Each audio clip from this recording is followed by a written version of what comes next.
Good evening students, how are you all. आप सब कैसे हैं? होप बहुत अच्छे होंगे। तो आज हम लोग डिस्कस करेंगे बिजनेस ऑर्गेनाइजेशन का चैप्टर नंबर 9। और हो सकता है कि आपके बुक के अकॉर्डिंग 10 चैप्टर हो, हिंदी वाले बुक के अकॉर्डिंग, इंग्लिश वाले के अकॉर्डिंग 9 है, जिसका नाम है प्लांट लोकेशन। ठीक है, प्लांट लोकेशन मतलब क्या होता है? संयंत्र का स्थान, संयंत्र का स्थान यानी प्लांट लोकेशन। तो सिंपल प्लांट लोकेशन मतलब आज हम लोग कोई भी बिजनेस जब स्टार्ट करते हैं, whenever we started any business, तो सबसे पहले हम प्लांट का लोकेशन डिसाइड करते हैं कि where we have to locate our plant, यानी our plant is located in which area.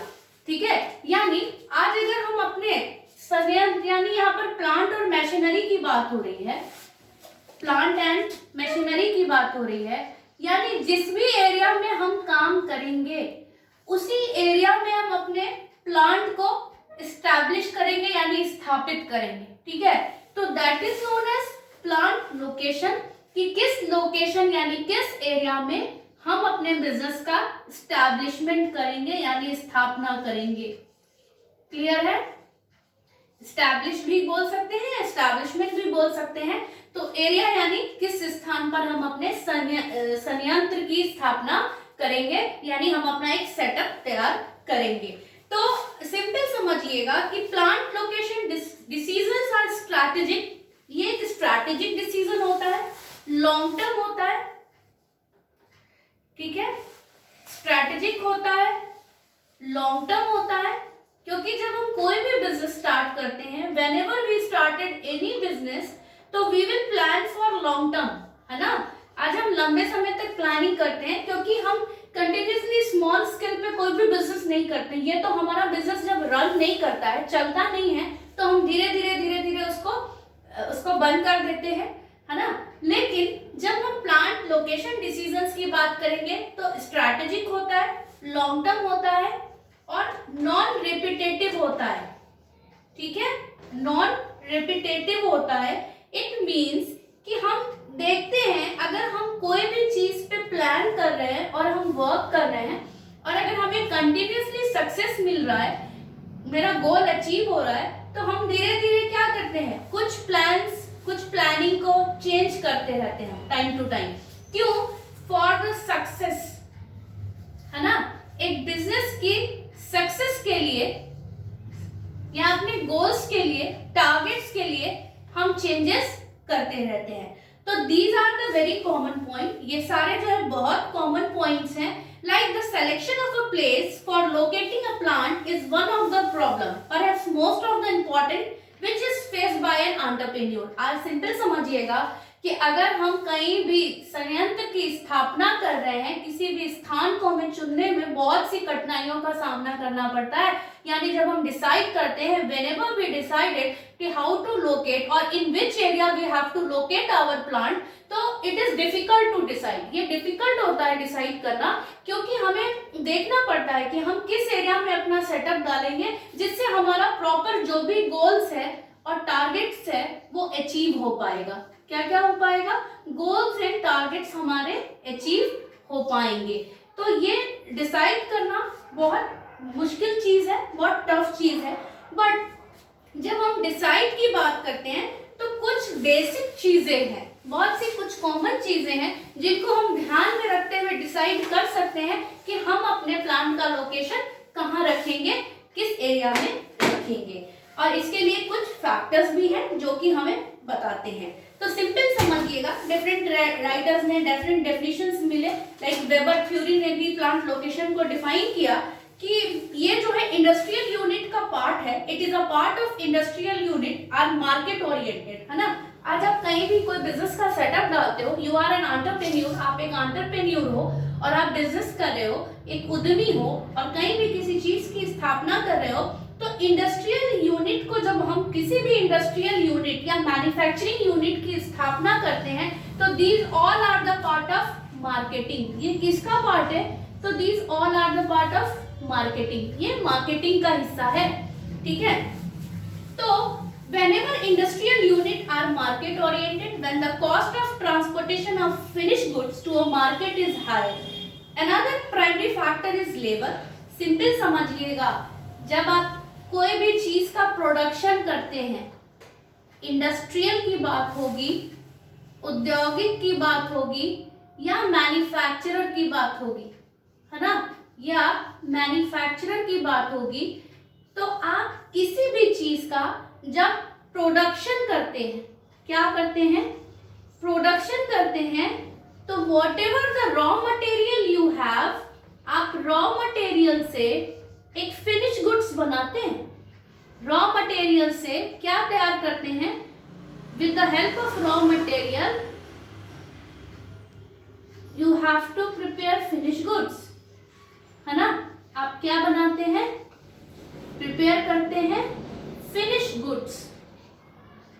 Finish goods मतलब आपको समझ में आता होगा तैयार माल, है ना, समझ में आता होगा क्या, कच्ची सामग्री से, रॉ मटेरियल यानी कच्ची सामग्री से आप फिनिश गुड्स बनाते हैं यानी तैयार माल बनाते हैं। टेक एन एग्जांपल, आपके पास वुड है, लकड़ी है, अब आप इस वुड को या तो आपने टेबल्स बनाई, चेयर्स बनाए, बेड्स बनाए, these all are finish goods. तो आपने जब इस सारे प्रोसेस को, जब आपने वुड के हेल्प से ये बनाया, तो इस प्रोसेसिंग में आपका कुछ एक्सपेंसेस हुआ होगा, कुछ खर्चा हुआ होगा, लाइक लेबर एक्सपेंस हुआ होगा, ठीक है, प्रोडक्शन लेबर कैपिटल लगा होगा, कॉस्ट, सिंपल समझिएगा, these all are the part of plant location और प्लांट लेआउट की जब हम बात करेंगे।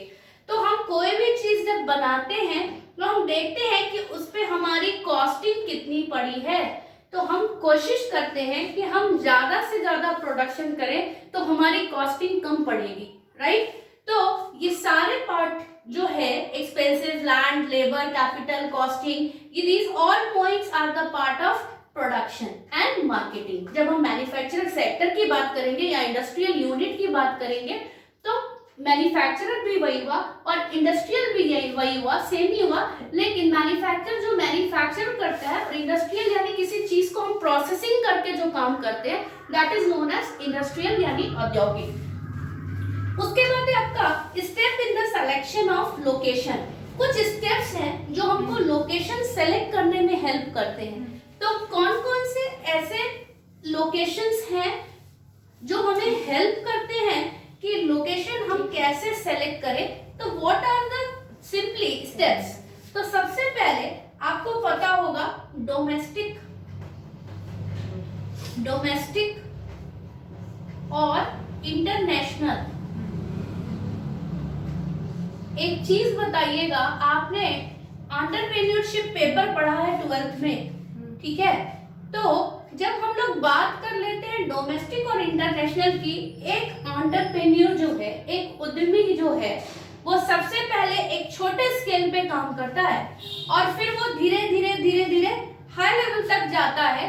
तो पहले वो डोमेस्टिक एरिया यानी कहने का मतलब है इंडिया के अंदर काम करता है और उसके बाद इंटरनेशनल की बात सोचता है। इंटरनेशनल सबको समझ में आता होगा, इन अदर कंट्रीज बहुत सी ऐसी कंपनीज हैं जो इंडिया से अपना स्टार्टअप की और धीरे धीरे नेशनल लेवल पे फिर इंटरनेशनल लेवल पे चली गई। तो ये स्टेप्स था आपका पहला। उसके बाद है सिलेक्शन ऑफ रीजन।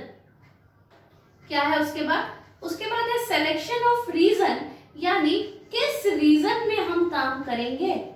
सिंपल समझिएगा, किस रीजन में कहने का मतलब है कहीं पे ठंड ज्यादा पड़ती है, कहीं पे गर्मी ज्यादा पड़ती है ना। कंट्रीज में भी कहीं पे कुछ रॉ मटेरियल अवेलेबल होते हैं, कहीं पे कुछ रॉ मटेरियल अवेलेबल नहीं होते हैं। तो these all are the part of region, कि रीजन में मार्केट हमारे इस रीजन में नियर है कि नहीं है, तो मतलब इसके अंदर भी कुछ पॉइंट्स हैं जो कि हम लोग डील कर लेते हैं।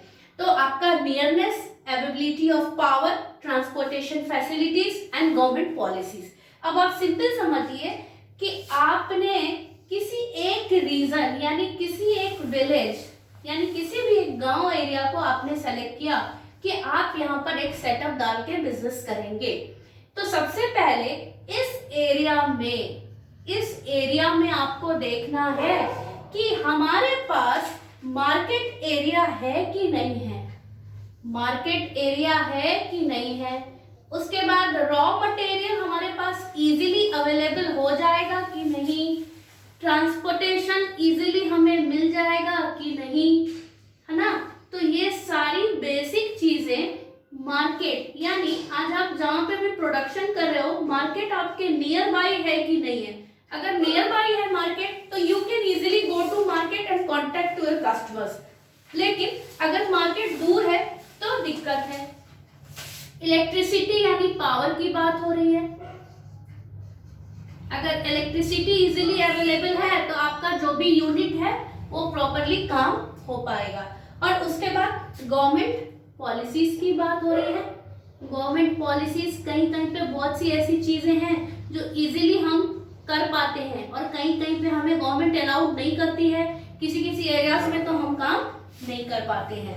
ठीक है, अब सिंपल समझिएगा, अगर हम बात करें सिलेक्शन ऑफ लोकेलिटी की, जो कि आपका थर्ड पॉइंट है, सिलेक्शन ऑफ लोकेलिटी। लोकेलिटी मतलब किस एरिया में हम ये काम करेंगे।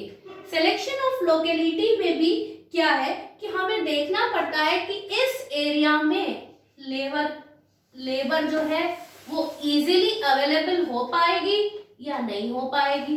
ठीक है, उसके बाद फाइनेंस फैसिलिटी, हमारे पास पैसे की अगर कमी है या हमारे पास इजीली हमें पैसा यहाँ पर मिल सकता है कि नहीं मिल सकता है, अगर हमें चाहिए होगा तो, मतलब हमारे आजू बाजू बैंक्स हैं या नहीं है। ठीक है, उसके बाद water facility, availability of water, water भी हमारे पास अवेलेबल है या नहीं है उसको। उसके बाद आपका क्या है, selection of site. Selection of site यानी हम लोग फाइनल डिसाइड कर लेते हैं ये सारी चीज देखने के बाद कि हमने साइट को डिसाइड कर लिया कि इस साइट पर हम काम कर सकते हैं। तो बेसिक हर जगह अगर आप सिलेक्शन डोमेस्टिक की बात करिए, सिलेक्शन रीजन की बात कीजिए या सिलेक्शन ऑफ लोकेलिटी की बात कीजिए, तो सारे बेसिक पॉइंट्स हैं जो आपको रिक्वायर्ड है ही है, और ये तो आपको हर एरिया में ये बेसिक पॉइंट्स की जरूरत पड़ेगी ही पड़ेगी, चाहे वो लेबर की बात हो, ट्रांसपोर्टेशन की बात हो, फाइनेंस की बात हो, मार्केट एरिया की नियरनेस की बात हो, या वाटर या इलेक्ट्रिसिटी की बात हो। तो these are some basic things which are necessary for the selection of any site. अब आप सिंपल समझिए, उसके बाद सबसे आप सिलेक्शन ऑफ साइट के बाद चले आइएगा डिस्पोजल वेस्ट, जो कि सबसे बड़ा रोल प्ले करता है।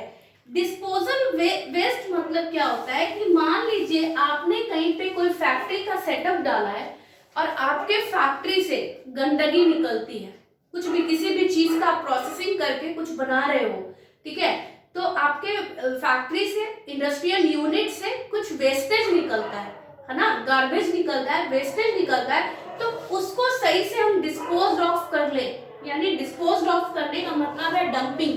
सिंपल समझिएगा कि कहीं भी जो कि हमारे नेचुरल चीजों को नुकसान न दे।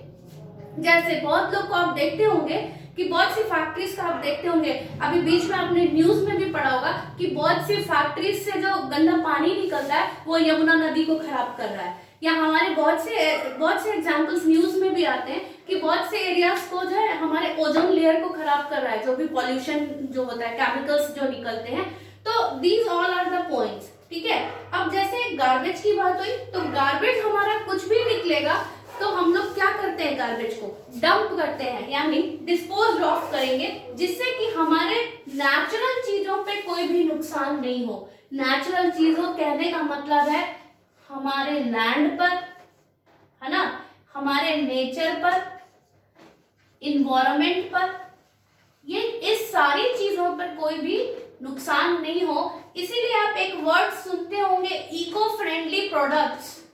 आजकल जितनी भी कंपनीज प्रोडक्ट बना रही है, दैट ऑल आर प्रिपेयरिंग और that all are producing eco friendly product, कि जो हमारे इन्वायरमेंट में, वातावरण में नुकसान न करें और इनका कोई बैड इफेक्ट भी नहीं हो। तो ये था आपका। उसके बाद है soil size and topography. Soil size यानी आपका पता है कि मिट्टी जो है, सॉइल जो है, वो भी पॉल्यूटेड होती है अगर उसका सही तरीके से इस्तेमाल नहीं हो और सही तरीके से उसको यूज में नहीं लाया जाए। आपको पता है कि सॉइल्स की फर्टिलिटी जो है धीरे धीरे कम होती है ना? तो इसके भी कुछ रीजंस हैं, तो ये भी बहुत इंपॉर्टेंट है। लाइक हिली एरियाज में अलग है, रॉक अलग है ना? तो सब जगह सुटेबल नहीं है। अगर आप अब बात करिए हिली एरियाज में कि आप अपना प्लांट लोकेशन करें, तो ये पॉसिबल नहीं है कि आप प्लांट लोकेशंस हिली एरियाज या रॉकी माउंटेन या रॉकीज एरियाज के तरफ भी आप जाएं, है ना? तो बहुत सी ऐसे लोकेशंस हैं जो सुटेबल नहीं है। तो जो नॉर्मल लैंड्स हैं जहाँ पर एग्रो बेस्ड इंडस्ट्रीज हम इजीली जहाँ पर सेटअप डाल सकते हैं, वो हो गया आपका, जहाँ पर हम इजीली, सिंपल समझिएगा, जो फर्टिलिटी ऑफ लैंड्स है या जो नॉर्मल एरियाज हैं, हम वहां पर इजीली अपना सेटअप डाल सकते हैं। तो that areas are suitable for land deserve consideration. बोल सकते हैं आप कि लैंड जो है, कोई भी नॉर्मल लैंड जो भी है, वो वहां पर हम प्लांट लोकेशन यानी अपने संयंत्र की स्थापना कर सकते हैं। तो ये था आपका basic, these all are the basic points, जो कि आपका 4 पार्ट में बांट दिया गया है। तो आप इसको easily you all will understand, समझ जाइए। कोई भी डाउट होगा तो आप मैसेज कमेंट करके पूछ सकते हैं, और चैनल को like, share and subscribe. Thank you and have a nice day.